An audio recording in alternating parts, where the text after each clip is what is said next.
ಪ್ರತಿ ವರ್ಷ ಇದೇ ಸೀರೆನೇ ಉಟ್ಕೊಳ್ಳೋದು. ಬೆಳಗ್ಗೆ ಗೋಧಿ ಪಾಯಸ ಮಾಡಿದ್ದೀನಿ, ಈಗ ಅದನ್ನ ನೈವೇದ್ಯ ಇಡ್ತಾ ಇದ್ದೀನಿ. ಟೈಮ್ ಈಗ 6:30.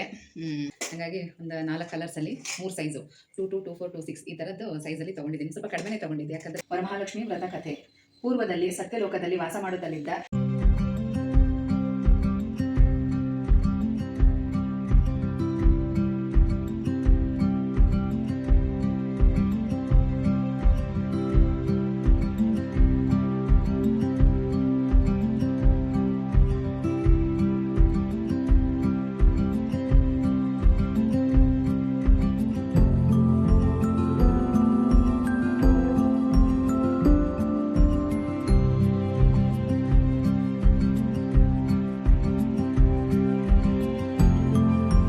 ಜಗವೇ ನೀನು ಗೆಳತಿಯೇ. ಎಲ್ರಿಗೂ ನಮಸ್ಕಾರ.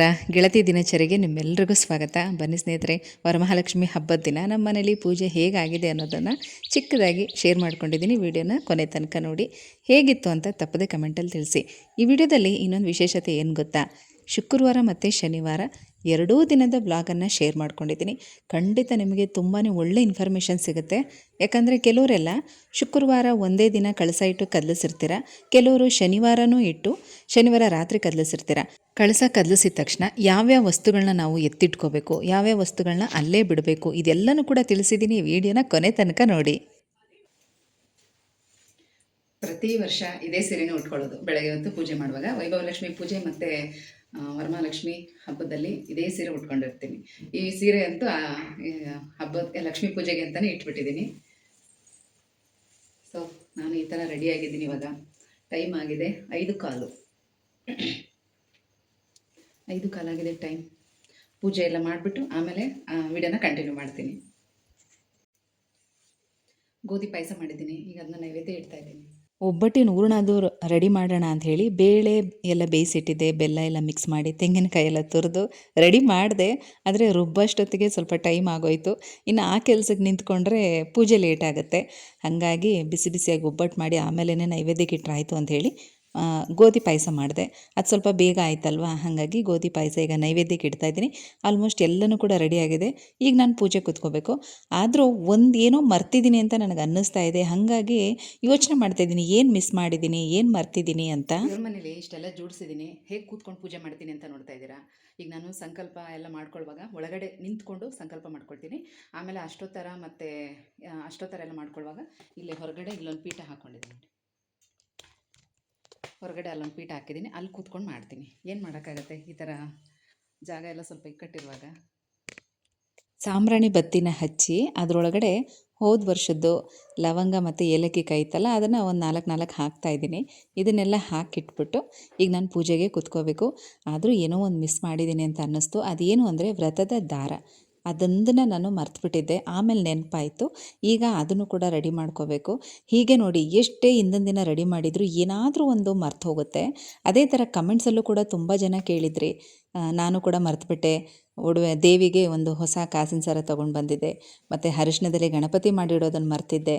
ಹೀಗೆ ಒಂದೊಂದೇ ಹೇಳ್ತಾ ಇರ್ತೀರ. ಖಂಡಿತವಾಗ್ಲೂ ಹೌದು, ನನಗೂ ಕೂಡ ಎಷ್ಟೋ ಸಲ ಈ ಥರ ಎಲ್ಲ ಆಗಿದೆ. ಡೈರೆಕ್ಟಾಗಿ ಕಳಸ ಇಟ್ಬಿಡ್ತಾಯಿದ್ದೆ. ಕಳಸದ ಒಳಗಡೆ ವಸ್ತುಗಳನ್ನೆಲ್ಲ ಹಾಕೋದೇ ಮರ್ತು ಬಿಡ್ತಾಯಿದ್ದೆ. ಲಾವಂಚ ಬೇರೆ ಹಾಕೋದು ಮರ್ತು ಬಿಡ್ತಾಯಿದ್ದೆ. ಆಮೇಲೆ ನೆನಪು ಮಾಡಿಕೊಂಡು ಆ ಲಾವಂಚ ಬೇರೆನ ಕಳಸದ ಪಕ್ಕ ಇಡ್ತಾಯಿದ್ದೆ. ಹೀಗೆ ಎಷ್ಟೋ ಸಲ ಆಗಿದೆ. ಇದಂತೂ ಕಾಮನ್. ಹಾಗಾಗಿ ಏನು ಮಾಡ್ತಾಯಿದ್ದೀನಿ ಅಂದರೆ, ಈಗ ಸ್ವಲ್ಪ ಹಿಂದಿನ ದಿನವೇ ಎಲ್ಲನೂ ಕೂಡ ತಟ್ಟೆಯೆಲ್ಲ ಜೋಡಿಸ್ಬಿಡ್ತೀನಿ. ಏನೇ ನಾನು ಮಿಸ್ ಮಾಡಿದ್ದೀನಿ ಅನ್ನೋದು ನೆನಪು ಮಾಡ್ಕೊಂಡು ಎಲ್ಲ ಕೂಡ ಎತ್ತಿಟ್ಕೋತೀನಿ. ಈಗ ಈ ಥರ ತಪ್ಪುಗಳಾಗೋದು ಕಡಿಮೆ ಆಗಿದೆ. ಅದರಲ್ಲೂ ನೋಡಿ, ವ್ರತದ ದಾರ ಹಿಂದಿನ ದಿನ ಮಾಡೋದು ಬೇಡ, ಬೆಳಗ್ಗೆ ಮಾಡ್ಕೊಳ್ಳೋಣ ಅಂತ ಅಂದ್ಕೊಂಡೆ. ಪೂಜೆಗೆಲ್ಲ ರೆಡಿ ಮಾಡಿ ಇನ್ನೇನು ಪೂಜೆ ಕೂತ್ಕೋಬೇಕು, ಆಗ ನೆನಪಾಗ್ತಾ ಇದೆ. ಈಗ ವ್ರತದ ದಾರನ ಕೂಡ ರೆಡಿ ಮಾಡಿಕೊಂಡೆ. 9 ಎಳೆ ದಾರ 9 ಗಂಟನ್ನು ಹಾಕಿ ರೆಡಿ ಮಾಡಿದ್ದೀನಿ. ನಾನು ಒಂದೇ ರೆಡಿ ಮಾಡ್ಕೊಂಡಿದ್ದು, ಯಾಕಂದರೆ ಈಗ ಸದ್ಯಕ್ಕೆ ನಮ್ಮ ಮನೇಲಿ ನಾನೊಬ್ಬಳೇ ಹೆಣ್ಮಗಳಿರೋದು. ಹಾಗಾಗಿ ಒಂದೇ ಒಂದು ರೆಡಿ ಮಾಡಿಕೊಂಡಿದ್ದೀನಿ. ಹೊಸ್ಲಿಂದ ಒಳಗಡೆನೇ ಪೂಜೆ ಮಾಡಬೇಕು ಅಂತ ಹೇಳ್ತಾರೆ. ಹಾಗಾಗಿ ಸೈಡಲ್ಲಿ ನಿಂತ್ಕೊಂಡು ಸಂಕಲ್ಪ ಮಾಡಿಕೊಂಡು ಮತ್ತು ವರಮಹಾಲಕ್ಷ್ಮಿನ ಆವಾಹನೆ ಮಾಡಿ ಗಣಪತಿ ಪೂಜೆ, ಲಕ್ಷ್ಮೀನಾರಾಯಣನ ಪೂಜೆ, ಮನೆ ದೇವರ ಪೂಜೆ, ಮನೆ ದೇವರಿಗೆ ಕಾಣಿಕೆ ಎಲ್ಲ ಎತ್ತಿಟ್ಟು ಇದಿಷ್ಟನ್ನು ಕೂಡ ಮಾಡಿಕೊಂಡು ಊದುಬತ್ತಿನ ಹಚ್ತಾ ಇದ್ದೀನಿ. ಊದುಬತ್ತಿ ಎಲ್ಲ ಬೆಳಗಿ ಈಗ ನಾನು ಇಲ್ಲಿ ಕೆಳಗಡೆ ಅಂದರೆ ಹೊರಗಡೆ ಬಾಗಿಲ ಹತ್ರ ಕೂತ್ಕೊಂಡು ಅಲ್ಲಿ ಕುಂಕುಮಾರ್ಚನೆ ಮತ್ತು ವಿಷ್ಣುವಿನ ಅರ್ಚನೆ ಇದೆಲ್ಲನೂ ಕೂಡ ಮಾಡ್ಕೊಳ್ತೀನಿ. ಹಾಗೆ ಕನಕದಾರ ಸ್ತೋತ್ರ ಓದುವಂಥದ್ದು ಮತ್ತು ಕಥೆಯನ್ನು ಓದುವಂಥದ್ದು ಇದೆಲ್ಲ ಮಾಡ್ಕೊಳ್ತೀನಿ. ಅಥಶ್ರೀ ವರಮಹಾಲಕ್ಷ್ಮಿ ವ್ರತ ಕಥೆ. ಪೂರ್ವದಲ್ಲಿ ಸತ್ಯಲೋಕದಲ್ಲಿ ವಾಸ ಮಾಡುತ್ತಲಿದ್ದ ಸನಕಾದಿ ಮಹರ್ಷಿಗಳು ಸೂತ ಪುರಾಣಿಕರನ್ನು ಕುರಿತು ಲೋಕದಲ್ಲಿ ಅತ್ಯುತ್ತಮವಾದ ವ್ರತವನ್ನು ನಮಗೆ ತಿಳಿಸಬೇಕೆಂದು ಕೇಳಿಕೊಂಡರು. ಆಗ ಸೂತ ಪುರಾಣಿಕರು ಹೇಳುತ್ತಾರೆ, ಸನಕಾದಿಗಳೇ ಕೇಳಿ, ಲೋಕದಲ್ಲಿ ಮನುಷ್ಯರಿಗೆ ಸಕಲ ಸಂಪತ್ತನ್ನು ಪುತ್ರ ಪೌತ್ರಾದಿಗಳನ್ನು ಉಂಟು ಮಾಡತಕ್ಕ ಉತ್ತಮೋತ್ತಮವಾದ ಒಂದು ವ್ರತ ಉಂಟು. ಅದನ್ನು ಈಗ ನಿಮಗೆ ಹೇಳುತ್ತೇನೆ. ಶಿವನು ವಾಸ ಮಾಡತಕ್ಕ ಕೈಲಾಸ ಶಿಖರವು ಬಹಳ ಮನೋಹರವಾಗಿಯೂ ಪ್ರಥಮಾದಿ ಗುಣಗಳಿಗೆ ಆವಾಸ ಸ್ಥಾನವಾಗಿಯೂ ಇದೆ. ಅಲ್ಲಿ ಅನೇಕ ನದಿಗಳು ಹರಿಯುತ್ತಾ ಇವೆ. ಅನೇಕ ಪುಣ್ಯ ತೀರ್ಥಗಳೂ ಇವೆ. ಆಲ, ಬೇಲ, ಅಶ್ವತ್ಥ, ಪಾದರಿ, ಹೊನ್ನೆ ಮೊದಲಾದ ದಿವ್ಯ ವೃಕ್ಷಗಳು, ಕಾಮಧೇನು, ಕಲ್ಪವೃಕ್ಷಗಳು ಇವುಗಳಿಗೆಲ್ಲ ಆವಾಸ ಸ್ಥಾನವಾಗಿಯೂ ಇದೆ. ಬ್ರಹ್ಮೇಂದ್ರಾದಿ ಮರುದ್ಗಣಗಳು, ಬ್ರಹ್ಮ ಋಷಿಗಳೇ ಮೊದಲಾದವರು ಅನೇಕ ರಾಜರ್ಷಿಗಳು ವಾಸಿಸುತ್ತಲಿದ್ದಾರೆ. ಅಲ್ಲಿ ಯಕ್ಷ, ರಾಕ್ಷಸ, ಗರುಡ, ಗಂಧರ್ವ, ಸಿದ್ಧ ವಿದ್ಯಾಧರರು, ಅಷ್ಟವಸುಗಳು, ಏಕಾದಶ ರುದ್ರರು, ಅಶ್ವಿನಿ ದೇವತೆಗಳು, ಅನೇಕ ದೇವತಾ ಎಲ್ಲ ಆದಮೇಲೆ ತೆಂಗಿನಕಾಯಿ ಹೊಡೆದು ನೈವೇದ್ಯ ಮಾಡಿ ಈಗ ನನ್ನ ಪೂಜೆಯನ್ನು ಕಂಪ್ಲೀಟ್ ಮಾಡಿದ್ದೀನಿ. ನೋಡಿ, ಈ ರೀತಿ ಕುಂಕುಮಾರ್ಚನೆ ಮಾಡ್ಕೊಂಡಿದ್ದೀನಿ ಇಲ್ಲಿ ಕೂತ್ಕೊಂಡು. ಇನ್ನು ಅರ್ಚನೆ ಮಾಡುವಾಗ ಕೈಯಲ್ಲಿ ಒಟ್ಟಿಗೆನೆ ಹೂವು, ಅಕ್ಷತೆ, ತುಳಸಿ ಇದನ್ನೆಲ್ಲ ಇಟ್ಕೋತೀನಿ. ಪೂರ್ತಿ ಅಷ್ಟೊತ್ತರ ಓದಿ ಆದಮೇಲೆ ಒಳಗಡೆ ನಿಂತ್ಕೊಂಡು ಆ ಹೂವು ಅಕ್ಷತೆಯನ್ನು ಆ ವಿಗ್ರಹಗಳ ಹತ್ರ ಹಾಕ್ತೀನಿ. ಈ ರೀತಿ ನಮ್ಮ ಮನೆಯ ವರಮಹಾಲಕ್ಷ್ಮಿ ಹಬ್ಬದ ದಿನ ಪೂಜೆ ಮಾಡಿದ್ದೀನಿ. ಸಿಂಪಲ್ಲಾಗಿ ದೇವ್ರ ಮನೆಯಲ್ಲಿ ಮಾಡಬೇಕು ಅಂತ ಅಂದ್ಕೊಂಡ್ಮೇಲೆ ಜಾಗ ಸ್ವಲ್ಪ ಇಕ್ಕಟ್ಟಾಗೇ ಆಗುತ್ತೆ. ಹಾಗಾಗಿ ಈ ರೀತಿ ನಾನು ಪೂಜೆ ಮಾಡ್ತಾಯಿದ್ದೀನಿ. ಇನ್ನು ಟೈಮ್ ಈಗ 6:30, 5:15 ಅಥವಾ 5:20 ಆಗಿತ್ತು ನಾನು ಪೂಜೆ ಸ್ಟಾರ್ಟ್ ಮಾಡಿದಾಗ. 1 ಅವರ್ ಆಗಿದೆ ಕರೆಕ್ಟಾಗಿ. 6:30 ಪೂಜೆ ಮುಗಿದಿದೆ. ನೋಡಿ, ಈ ರೀತಿ ಸಿಂಪಲ್ಲಾಗಿ ದೇವ್ರ ಮನೇಲಿ ಪೂಜೆ ಎಲ್ಲ ಆಯಿತು.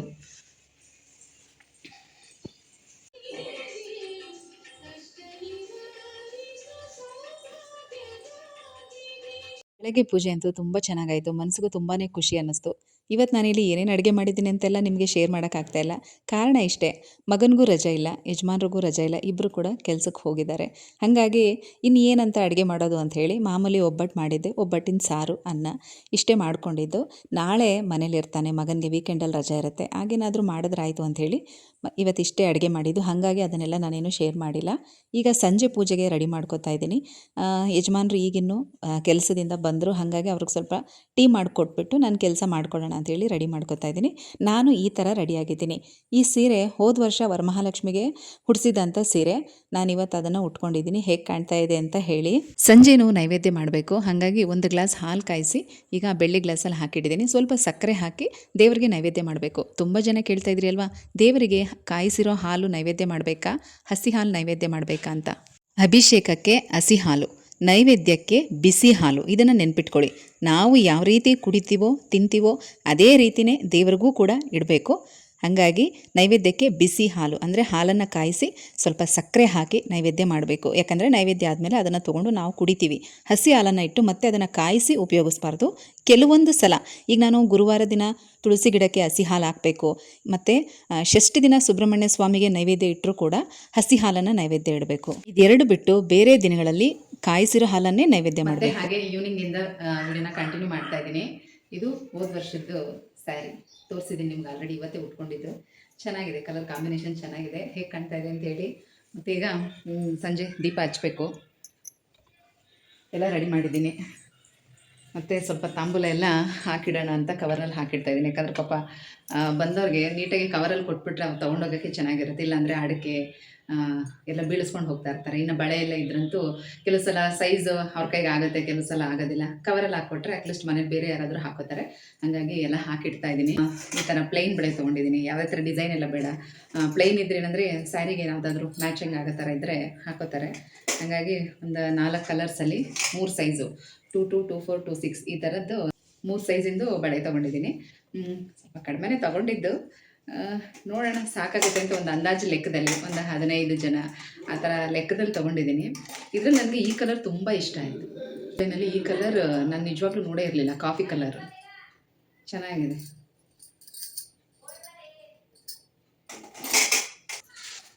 ನಮ್ಮ ಇಶಿಕಾ ಫೋನ್ ಮಾಡಿದ್ದಾಳೆ, ಅದೇ ಸೌಂಡು ಬ್ಯಾಕ್ಗ್ರೌಂಡಲ್ಲಿ. ಕವರ್ನಲ್ಲಿ ಹಾಕಿ ರೆಡಿ ಮಾಡಿ ಇಟ್ಬಿಟ್ರೆ ಅಕಸ್ಮಾತ್ ನಾನೇನಾದರೂ ಬೇರೆಯವ್ರ ಮನೆಗೆ ಹೋಗಿದ್ದಾಗಲೂ ಕೂಡ ಅವ್ರು ಬಂದಾಗ ಕೊಡೋದಕ್ಕೆ ಅನುಕೂಲ ಆಗುತ್ತೆ ಅಂತ ಹೇಳಿ ಮನೇಲಿರೋರು ಕೊಡ್ತಾರೆ. ಹಾಗಾಗಿ ಎಲ್ಲನೂ ಹಾಕಿ ಪ್ಯಾಕ್ ಮಾಡಿ ಇಡ್ತಾ ಇದ್ದೀನಿ. ಒಂದು 15 ಬ್ಯಾಗ್ನ ರೆಡಿ ಮಾಡಿ ಇಡ್ತೀನಿ. ಆಮೇಲೆ ಬೇಕು ಅಂದರೆ ಎಕ್ಸ್ಟ್ರಾ ಮಾಡ್ಕೊಳ್ತೀನಿ. ಪ್ಲಾಸ್ಟಿಕ್ ಕವರ್ ಯೂಸ್ ಮಾಡಬಾರ್ದು. ಏನಂದರೆ ಮನೇಲಿತ್ತು, ಯಾವಾಗ ತರಿಸ್ಕೊಂಡಿದ್ನೋ ಗೊತ್ತಿಲ್ಲ, ಮನೇಲಿತ್ತು. ಹಾಗಾಗಿ ಇರೋದನ್ನು ಖಾಲಿ ಮಾಡೋಣ ಅಂಥೇಳಿ ಅದರಲ್ಲೇ ಹಾಕ್ಕೊಡ್ತಾ ಇದ್ದೀನಿ. ಮತ್ತು ನೋಡಿಕೊಂಡು ಕುಂಕುಮಕ್ಕೆ ಬರ್ತಾರಲ್ಲ, ಆಗ ನೋಡಿಕೊಂಡು ಅವ್ರ ಸೈಜ್ ಪ್ರಕಾರ ಕವರಲ್ಲಿ ಬಳೆನ ಹಾಕ್ಕೊಡೋಣ ಅಂತ ಈಗ ಬಳೆ ಹಾಕ್ತಾಯಿಲ್ಲ, ಬರೀ ಎಲೆ ಅಡಿಕೆ ತೆಂಗಿನಕಾಯಿನ ಹಾಕಿ ಇಟ್ಟಿದ್ದೀನಿ. ಈಗ ಹಾಗೆ ಅದಕ್ಕೆಲ್ಲ ಕಾಯಿನ್ ಕೂಡ ಹಾಕ್ಬಿಡ್ತೀನಿ. ಈ ಡಬ್ಬಿನಲ್ಲಿ ಕಾಯಿನೆಲ್ಲ ಎತ್ತಿಟ್ಟಿದ್ದೀನಿ. 1 ರೂಪಾಯಿ 2 ರೂಪಾಯಿ ಚೇಂಜ್ ಬಂದಾಗೆಲ್ಲ ಅದನ್ನೆಲ್ಲ ಹಾಗೆ ಎತ್ತಿಡ್ತಾ ಇದ್ದೆ. ಈಗ ಅದರೊಳಗಡೆ ಹಾಕ್ಬಿಡ್ತೀನಿ. ಇನ್ನು ಅವ್ರು ಬಂದಾಗ ಸೈಜ್ ನೋಡಿಕೊಂಡು ಬಳೆನ ಸೇರಿಸಿ ಕೊಡ್ತೀನಿ. ಒಂದು 20 ಜನ ಅಂತ ಲೆಕ್ಕ ಹಾಕ್ಕೊಂಡಿದ್ದೀನಿ, ಯಾವುದಕ್ಕೆ ಎಕ್ಸ್ಟ್ರಾ ಇರಲಿ ಅಂತೇಳಿ 25 ತೆಂಗಿನಕಾಯಿ ತರಿಸ್ಕೊಂಡಿದ್ದೀನಿ. ಮತ್ತು ಇನ್ನೊಂದು ಏನಂದರೆ ಬ್ಲೌಸ್ ಪೀಸು ಮತ್ತು ಆ ಥರದ್ದೆಲ್ಲ ನಾನೇನು ನೋಡೋಕೆ ಹೋಗಲಿಲ್ಲ. ಯಾಕೆಂದರೆ ಈಗ ಅದಕ್ಕೂ ಅದೇ ರೇಟ್ ಆಗುತ್ತೆ, ಬ್ಲೌಸ್ ಪೀಸ್ಗೂ ಅದೇ ರೇಟ್ ಆಗುತ್ತೆ. ಒಂದು ತೆಂಗಿನಕಾಯಿ ಬೆಲೆ ಕೂಡ ಅಷ್ಟೇ ಇದೆ. ಒಂದು ಪೂರ್ಣ ಫಲ ಕೊಟ್ಟಂಗೆ ಆಗುತ್ತೆ ಅಂತ ಹೇಳಿ ತೆಂಗಿನಕಾಯಿ ತರಿಸ್ಕೊಂಡೆ. ಬ್ಲೌಸ್ ಪೀಸ್ ಯಾವುದಕ್ಕೆ ಇರಲಿ ಅಂತ ಒಂದು 5 ಪೀಸ್ ತೊಗೊಂಡು ಬಂದೆ. ನನಗೆ ಸೀರೆ ಜೊತೆ ಇಡೋದಕ್ಕೆಲ್ಲ ಬೇಕಿತ್ತಲ್ಲ, ಅದ್ರ ಜೊತೆಗೆ ಯಾವುದಕ್ಕೆ ಇರಲಿ ಅಂತ ಹೇಳಿ ಒಟ್ಟು ಒಂದು 5 ಪೀಸ್ ತೊಗೊಂಡು ಬಂದಿದ್ದೀನಿ. ನೋಡೋಣ. ಮತ್ತು ಈಗ ನಾವು ಕೊಡುವಂಥ ಬ್ಲೌಸ್ ಪೀಸ್ ಅವ್ರು ಹೊಲಿಸ್ಕೊಳ್ಳೋದು ಇಲ್ಲ, ಏನೂ ಇಲ್ಲ. ಸುಮ್ಮನೆ ಅದಕ್ಕೆ ಇನ್ವೆಸ್ಟ್ ಮಾಡೋದು ಯಾಕೆ? ಮತ್ತು ಅದು ಹೆಂಗೆ ಅಂದರೆ ಒಬ್ಬರಿಂದ ಒಬ್ಬರಿಗೆ ಅದು ರೀಸೈಕಲ್ ಥರ ಹೋಗ್ತಾ ಇರುತ್ತೆ. ಹಾಗಾಗಿ ತೆಂಗಿನಕಾಯಿ ಆದರೆ ಯೂಸ್ ಮಾಡ್ತಾರಲ್ವಾ, ಅದಕ್ಕೋಸ್ಕರ ತೆಂಗಿನಕಾಯಿ ತರಿಸ್ಕೊಂಡಿದ್ದೀನಿ. ಈಗ ಇದಕ್ಕೆಲ್ಲ ಕಾಯಿನ ಹಾಕಿ ಇಟ್ಬಿಡ್ತೀನಿ. ಮತ್ತು ಇನ್ನೊಂದೇನೆಂದರೆ ಎಲ್ಲ ನಾನು ಒಬ್ಬಳೇ ಮಾಡ್ಕೋಬೇಕು. ಅಕಸ್ಮಾತ್ ರೆಡಿ ಮಾಡಿ ಇಟ್ಬಿಟ್ರೆ ಅಲ್ಲೆಲ್ಲ ತಟ್ಟೆನಲ್ಲಿ ಇಟ್ಟಿದ್ರೆ ಯಾರಾದರೂ ಬಂದಾಗ, ನಾನೇನಾದರೂ ಬೇರೆಯವ್ರ ಮನೆಗೆ ಹೋಗಿದ್ರು ನಮ್ಮ ಯಜಮಾನ್ರಿದ್ರೆ ಅವರು ತೊಗೊಳಕ್ಕೆ ಹೇಳ್ತಾರೆ. ಹಾಗಾಗಿ ಎಲ್ಲ ಪ್ಯಾಕ್ ಮಾಡಿ ಇಡ್ತಿದ್ದೀನಿ. ಮತ್ತು ನನಗೂ ಒಂಥರ ಗಡ್ಬಿಡಿ ಆಗಬಾರ್ದಲ್ವ, ಅದಕ್ಕೋಸ್ಕರ ಎಲ್ಲ ಈ ಥರ ರೆಡಿ ಮಾಡಿ ಇಟ್ಕೊಂಡ್ಬಿಡ್ತೀನಿ. ಇದೆಲ್ಲ ರೆಡಿ ಮಾಡಿಟ್ಟು ದೇವ್ರ ಮುಂದೆ ದೀಪ ಹಚ್ಚಿ ಅಕ್ಕಪಕ್ಕದವ್ರಿಗೆ ಮನೆಗೆ ಹೋಗಿ ಕರೆಯೋರನ್ನ ಮನೆಗೆ ಹೋಗಿ ಕರಿಬೇಕು, ಫೋನ್ ಮಾಡಿ ಕರೆಯೋರನ್ನ ಫೋನ್ ಮಾಡಿ ಕರಿಬೇಕು. ಅದನ್ನೆಲ್ಲ ಮಾಡ್ಕೊಳ್ಳೋಣ ಅಂದ್ಕೊಂಡೆ. ಅಷ್ಟರಲ್ಲಿ ಯಾರು ಬಂದರು? ನೀನೊಬ್ಳೇನಾ? ನಿಮ್ಮ ಅತ್ತಿಗೆ ಅಕ್ಕ ನಿಮ್ಮ ಅತ್ತೆ ಆಯ್ತು. ಒಬ್ಬಟ್ಟು ತಿನ್ನು ಏಮ. ಯಾಕೆ? ಮನೆಯಲ್ಲಿ ಮಾಡಿದ್ರು. ನಿನ್ ಬೆಳೆ ಸೈಜ್ ಯಾವುದು? 2-4. ಇಲ್ಲಿ ನನ್ನ ಫ್ರೆಂಡ್ ಜ್ಯೋತಿ ಅಂತ ಹೇಳ್ತಾ ಇರ್ತೀನಲ್ಲ, ಅವರ ತಮ್ಮನ ಹೆಂಡತಿ. ಇವರು ಈ ವರ್ಷ ಹೊಸದಾಗಿ ಮದುವೆ ಆಗಿರೋರು. ಅವರ ಅತ್ತೆ ಬದಲಿಗೆ ಅವ್ರು ಬಂದಿದ್ದಾರೆ ಕರೆಯೋಕೆ. ತುಂಬ ಖುಷಿ ಆಯಿತು. ಹಾಗಾಗಿ ಮಾತಾಡಿಸ್ಕೊಂಡು ಅವ್ರಿಗೆ ಫಸ್ಟು ಕುಂಕುಮ ಕೊಡೋಣ ಅಂತ ಹೇಳಿ ರೆಡಿ ಮಾಡ್ಕೊತಾ ಇದ್ದೀನಿ. ದುರ್ಗಾ ಅವರ ಅಜ್ಜಿ ಮನೆಗೆ ಹೋಗಿದ್ದಾಳೆ. ಹೇಳ್ತೀನಿ ಬಿಡು.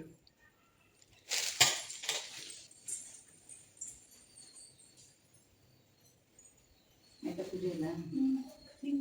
ಆಯ್ತು, ಈಗ ದೀಪ ಹಚ್ಬೇಕು, ಅದಕ್ಕೆ ರೆಡಿ ಮಾಡ್ತಾ ಇದ್ದೆ.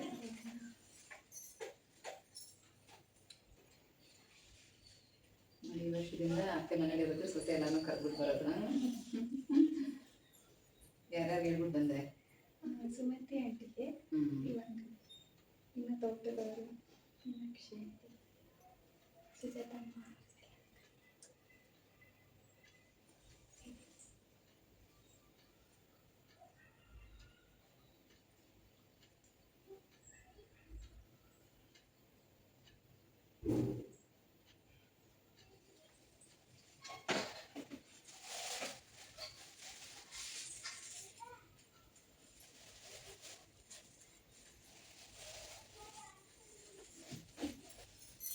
ಬಿಡಮ್ಮ, ಪರವಾಗಿಲ್ಲ ಪರವಾಗಿಲ್ಲ, ಬಿಡು ಬಿಡು.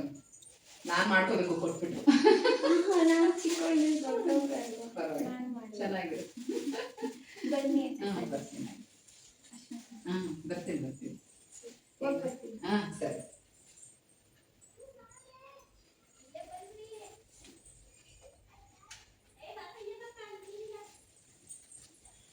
ಈಗ ನಾನು ಕೂಡ ಸಂಜೆ ದೀಪ ಹಚ್ಚೋದಕ್ಕೆ ರೆಡಿ ಮಾಡ್ಕೊತಾ ಇದ್ದೀನಿ.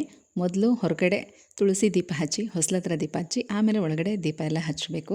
ಸಂಜೆ 5:15 ತನಕ ವೆದರ್ ತುಂಬಾ ಚೆನ್ನಾಗಿತ್ತು. ನಾನು ಕೂಡ ಬೇಗ ಬೇಗ ಪೂಜೆ ಎಲ್ಲ ಮಾಡಿ ಸ್ವಲ್ಪ ಮನೆಯಲ್ಲಿ ಅಲ್ಲಿ ಇಲ್ಲಿ ಸಾಮಾನುಗಳೆಲ್ಲ ಬಿದ್ದಿರುತ್ತೆ, ಅದನ್ನೆಲ್ಲ ಎತ್ತಿಡಬೇಕು. ಯಾಕಂದರೆ ಇನ್ನು ಸಂಜೆ ಕುಂಕುಮಕ್ಕೆಲ್ಲ ಬರ್ತಾರಲ್ವ, ಹಾಗಾಗಿ ಮನೆ ನೀಟಾಗಿ ಕಾಣಿಸ್ಬೇಕು ಅಂಥೇಳಿ ಕಿಚನ್ನು ಸ್ವಲ್ಪ ಅಲ್ಲಲ್ಲಿ ಏನಾದರೂ ಸಾಮಾನುಗಳಿಟ್ಟಿದ್ರೆ ಅದನ್ನೆಲ್ಲ ತೆಗೆದು ನೀಟ್ ಮಾಡಿ ಮತ್ತು ಸೋಫಾ ಕವರೆಲ್ಲ ಸರಿ ಮಾಡಿ ರೆಡಿ ಮಾಡಿ ಇಟ್ಟಿದ್ದೀನಿ. ಯಾಕೆ ಅಂದರೆ ಹೊಸಬ್ರು ಕೂಡ ಬರ್ತಾರೆ.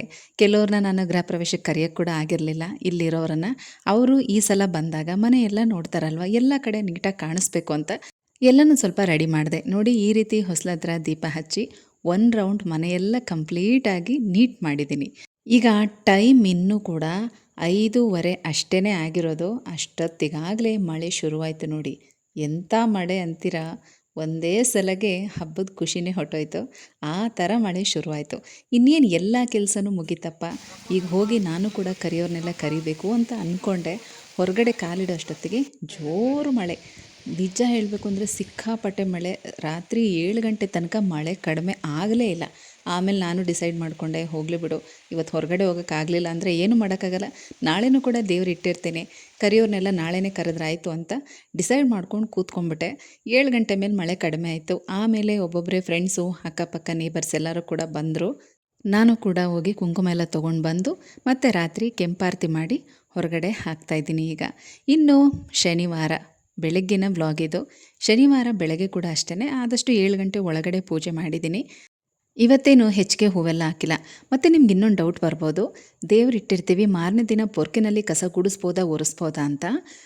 ನಾನು ದೇವ್ರ ಮನೇಲಿ ಇಟ್ಟಿರೋದ್ರಿಂದ ಪೊರ್ಕೆನಲ್ಲೇ ಕಸ ಗುಡಿಸಿದ್ದೀನಿ. ಅಡುಗೆ ಮನೆಯೆಲ್ಲ ಮಾಮೂಲಿಯಾಗಿ ಕೈಯಲ್ಲಿ ಒರೆಸ್ಕೊಂಡು ಮತ್ತು ಹೊರಗಡೆ ಹಾಲು ಮತ್ತು ಹೊರಗಡೆ ಮುಂಬಾಗ್ಲ ಹತ್ರ ಎಲ್ಲನೂ ಕೂಡ ಮಾಪಲ್ಲಿ ಒರೆಸ್ಕೊಂಡಿದ್ದೀನಿ. ಅದಾದಮೇಲೆ ಹೊಸ್ಲನ್ನ ಅರಿಶಿನ ಕುಂಕುಮ ಎಲ್ಲ ಹಚ್ಚಿ ಹೂವಿಟ್ಟು ಈಗ ಒಳಗಡೆ ವಿಗ್ರಹಗಳಿಗೆ ಹೂವಿಡೋದಕ್ಕೆ ತೊಗೊಂಡು ಹೋಗ್ತಾಯಿದ್ದೀನಿ. ಇವತ್ತು ಸ್ವಲ್ಪನೇ ಹೂವಿಟ್ಟಿದ್ದು, ಜಾಸ್ತಿ ಏನು ಹಾಕಿಲ್ಲ. ಯಾಕಂದರೆ ಹೂವೆಲ್ಲ ತೆಗೆದ್ರೆ ಕದಲಿಸಿದ ಲೆಕ್ಕ ಬರುತ್ತೆ, ಹಾಗಾಗಿ ಹೂವೇನು ತೆಗೆದಿಲ್ಲ. ನೋಡಿ, ಇರೋ ಹೂವಿನ ಮೇಲೇ ಒಂದೊಂದು ಹೂವನ್ನು ಇಟ್ಟಿದ್ದೀನಿ. ಗಣಪತಿಗೂ ಕೂಡ ಅಷ್ಟೇ, ಯಾಕಂದರೆ ವಿಗ್ರಹಗಳು ಕದಲಬಾರ್ದು, ಯಾವುದು ಕೂಡ ಕದಲಿಸ್ಬಾರ್ದು, ಆ ರೀತಿ ಇಡಬೇಕು ನಿಧಾನವಾಗಿ. ಮುಂದೆಗಡೆ ಮಾತ್ರ ಒಂದೊಂದು ಹೂವನ್ನು ಇಟ್ಟು ಗಣಪತಿಗಿಟ್ಟರೆ ಎಲ್ರಿಗೂ ಇಟ್ಟಂಗೆ ಸಲ್ಲುತ್ತೆ. ಹಾಗಾಗಿ ಒಂದೊಂದು ಹೂವನ್ನ ಇಟ್ಟು ಕಳಸಕ್ಕೂ ಒಂದು ಹೂವಿಟ್ಟು ಪೂಜೆ ಮಾಡಿದ್ದೀನಿ. ಇವತ್ತಿನ ಪೂಜೆಗೆ ಸಿಹಿ ಪೊಂಗಲ್ ಮಾಡಿ ನೈವೇದ್ಯಕ್ಕೆ ಇಟ್ಟಿದ್ದೀನಿ. ಮಧ್ಯಾಹ್ನ ನೈವೇದ್ಯ ಏನು ಮಾಡೋದಿಲ್ಲ, ಇನ್ನು ಒಂದೇ ಸಲ ಸಂಜೆಗೆ ಹಾಲು ಕಾಯಿಸಿ ಸಕ್ಕರೆ ಹಾಕಿ ನೈವೇದ್ಯಕ್ಕೆ ಇಡ್ತೀನಿ. ಮತ್ತು ಶನಿವಾರ ರಾತ್ರಿ ಕಳಸನ ಕದಲಿಸ್ತೀನಿ. ಕದಲಿಸೋದನ್ನು ಕೂಡ ನಾನು ತೋರಿಸಿದ್ದೀನಿ, ವಿಡಿಯೋನ ಕೊನೆ ತನಕ ನೋಡಿ. ಈ ರೀತಿ ಸಿಂಪಲ್ಲಾಗಿ ಹೂವಿಟ್ಟು ನೈವೇದ್ಯ ಇಟ್ಟು ಪೂಜೆ ಮಾಡಿ, ಇವತ್ತು ಶ್ರಾವಣ ಶನಿವಾರ ಅಲ್ವಾ, ಹಾಗೆ ಕೂತ್ಕೊಂಡು ವಿಷ್ಣು ಸಹಸ್ರನಾಮನ ಪಾರಾಯಣ ಮಾಡಿ ಸಿಂಪಲ್ಲಾಗಿ ಬೆಳಗಿನ ಪೂಜೆನ ಮಾಡ್ಕೊಂಡಿದ್ದೀನಿ. ಮತ್ತು ಸಂಜೆನೂ ಕೂಡ ಅಷ್ಟೇ ಹಾಲು ಕಾಯಿಸಿ ಸಕ್ಕರೆ ಹಾಕಿ ನೈವೇದ್ಯಕ್ಕಿಟ್ಟು ಎಲ್ಲ ದೀಪಗಳನ್ನು ಕೂಡ ಹಚ್ಚಿ ಪೂಜೆ ಮಾಡಿ 7 ಗಂಟೆ ನಂತರ ಎಲ್ಲನೂ ಕೂಡ ಕದಲಿಸಿದ್ದೀನಿ. ನೋಡಿ, ಕದಲಿಸುವಾಗ ಮೊದಲು ದೀಪಗಳು ಮತ್ತು ಗಣಪತಿ ವಿಗ್ರಹ ಅಲ್ಲಿಂದ ಸ್ಟಾರ್ಟ್ ಮಾಡಬೇಕು. ದೀಪದ ಮೇಲಿರುವಂಥ ಹೂವನ್ನು ಬಲಕ್ಕೆ ತೆಗೆದು ಹಾಕಬೇಕು. ಹಾಗೆ ಗಣಪತಿ ಮೇಲಿರೋ ಹೂವನ್ನು ಅಷ್ಟೇ ಎಲ್ಲನೂ ಕೂಡ ಬಲಕ್ಕೆ ತೆಗೆದು ಹಾಕಿ ಒಂದು ಕಡೆಯಿಂದ ಅದನ್ನೆಲ್ಲ ಅಲಗಾಡಿಸ್ಬೇಕು. ಈ ರೀತಿಯೇ ಮಾಡಬೇಕು. ಅಥವಾ ನೀವು ಯಾವ ಥರ ಮಾಡ್ಕೊಂಡು ಬಂದಿದ್ದೀರೋ ಆ ರೀತಿ ಕೂಡ ಮಾಡಿ. ಇದೇ ಸರಿಯಾದ ವಿಧಾನ ಅಂತ ನಾನು ಹೇಳಲ್ಲ. ಕೆಲವರೆಲ್ಲ ತುಂಬ ವರ್ಷದಿಂದ ನಿಮ್ಮದೇ ಪದ್ಧತಿ ಪ್ರಕಾರ ಮಾಡ್ಕೊಂಡು ಬಂದಿರ್ತೀರ, ಆ ರೀತಿ ಕೂಡ ಮಾಡ್ಬೋದು. ನೋಡಿ, ಗಣಪತಿಯಿಂದ ಸ್ಟಾರ್ಟ್ ಮಾಡಿದ್ದೀನಿ. ಎಲ್ಲ ವಿಗ್ರಹಗಳ ಹತ್ರ ಇರೋ ಹೂವನ್ನು ಕೂಡ ತೆಗೆದು ಒಂದೊಂದಾಗಿ ಅಲಗಾಡಿಸಿ ಗಣೇಶನ ವಿಗ್ರಹ, ಲಕ್ಷ್ಮೀ ವಿಗ್ರಹ ಮತ್ತು ಕಾಮಧೇನು, ಅದಾದ ಮೇಲೆ ಕಳಸನ ಕೂಡ ಕದಲಿಸ್ತಾ ಇದ್ದೀನಿ. ಸ್ನೇಹಿತರೆ, ತುಂಬ ಮುಖ್ಯವಾದ ವಿಚಾರ ಇಲ್ಲೇ ಇರೋದು.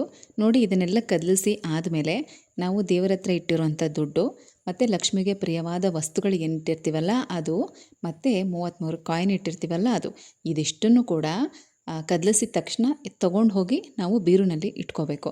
ಮಿಕ್ಕಿದ್ದನ್ನು ಬೆಳಗ್ಗೆ ನಾವು ವಿಸರ್ಜನೆ ಮಾಡಿಕೊಂಡ್ರೆ ಪರವಾಗಿಲ್ಲ. ಯಾಕಂದರೆ ದೇವ್ರಿಗೆ ಹಾಕಿರುವಂಥ ಒಡವೆ ಆಗಿರ್ಬೋದು, ಮತ್ತು ತಟ್ಟೆನಲ್ಲಿ ಸೀರೆ ಬ್ಲೌಸ್ ಎಲ್ಲ ಇಟ್ಟಿರ್ತೀವಲ್ಲ ಅದನ್ನೆಲ್ಲ ನಾವು ಬೆಳಗ್ಗೆ ತೆಗಿಬೋದು, ಏನೂ ತೊಂದರೆ ಇಲ್ಲ. ಆದರೆ ದೇವರ ಪಕ್ಕದಲ್ಲಿಟ್ಟಿರುವಂಥ ದುಡ್ಡು ಮತ್ತು ಈ ಲಕ್ಷ್ಮಿಗೆ ಪ್ರಿಯವಾದ ವಸ್ತುಗಳು, ಅದರ ಜೊತೆಗೆ 33 ಕಾಯಿನ್ ಇಟ್ಟಿರ್ತೀವಲ್ಲ ಅದನ್ನು ಮಾತ್ರ ಕಳಸ ಕದಲಿಸಿದ ತಕ್ಷಣ ತೆಗೆದಿಡಬೇಕು. ಈ ರೀತಿ ಮಾಡೋದು ತುಂಬ ಒಳ್ಳೆಯದು. ಹಾಗೆ ಮಾರನೇ ದಿನ ಬೆಳಗ್ಗೆ ಅಂದರೆ ಭಾನುವಾರ ಬೆಳಗ್ಗೆ ಇದನ್ನೆಲ್ಲ ಕೂಡ ಕಂಪ್ಲೀಟಾಗಿ ವಿಸರ್ಜನೆ ಮಾಡಿದ್ದೀನಿ. ಅದು ಯಾವ ರೀತಿ ಮಾಡಿದ್ದೀನಿ ಮತ್ತು ವಿಸರ್ಜನೆ ಮಾಡುವಾಗ ನಾವು ದೇವಿ ಕಟ್ಟಿರುವಂಥ ಅರಿಶಿನ ಕೊಂಬಾಗಿರ್ಬೋದು, ನಮ್ಮ ಕೈ ಕಟ್ಟಿರೋ ವ್ರತದಾರ ಆಗಿರ್ಬೋದು, ಸೀರೆಗಳು, ಒಡವೆಗಳು, ಇನ್ನೂ ಕೂಡ ಮತ್ತು ಈ ಪೂರ್ಣ ಫಲ ಆಗಿರ್ಬೋದು, ಇದನ್ನೆಲ್ಲ ಯಾವ ರೀತಿ ನಾವು ಎತ್ತಿಟ್ಕೋಬೇಕು ಪ್ರತಿಯೊಂದನ್ನು ಕೂಡ ಡಿಟೇಲಾಗಿ ನಿಮಗೆ ತಿಳಿಸಿದ್ದೀನಿ. ಅದನ್ನು ಮುಂದಿನ ವಿಡಿಯೋದಲ್ಲಿ ನಿಮಗೆ ಹೇಳ್ತೀನಿ. ಅಷ್ಟೇ ಅಲ್ಲದೆ ನಾವು ತಟ್ಟೆಲಿಟ್ಟಿರುವಂಥ ಈ ರೀತಿ ಕಾಣಿಕೆ ದುಡ್ಡನ್ನು ಇದನ್ನೆಲ್ಲ ಏನು ಮಾಡಬೇಕು, ತುಂಬಾ ಉಪಯೋಗಕರವಾದಂಥ ಮಾಹಿತಿ ಮುಂದಿನ ವಿಡಿಯೋದಲ್ಲಿ ನಿಮಗೆ ಸಿಗುತ್ತೆ. ಕಾಯ್ತಾ ಇರಿ ಅಂತ ಹೇಳ್ತಾ ಈ ವಿಡಿಯೋನ ಇಲ್ಲಿಗೆ ಎಂಡ್ ಮಾಡ್ತಾ ಇದ್ದೀನಿ. ವಿಡಿಯೋ ಹೇಗಿತ್ತು ಅಂತ ತಪ್ಪದೆ ಕಮೆಂಟಲ್ಲಿ ತಿಳಿಸಿ. ಏನಾದರೂ ಪ್ರಶ್ನೆಗಳಿದ್ರೂ ಕೂಡ ನೀವು ಕೇಳ್ಬೋದು, ಸಾಧ್ಯವಾದಷ್ಟು ಉತ್ತರ ಕೊಡ್ತೀನಿ.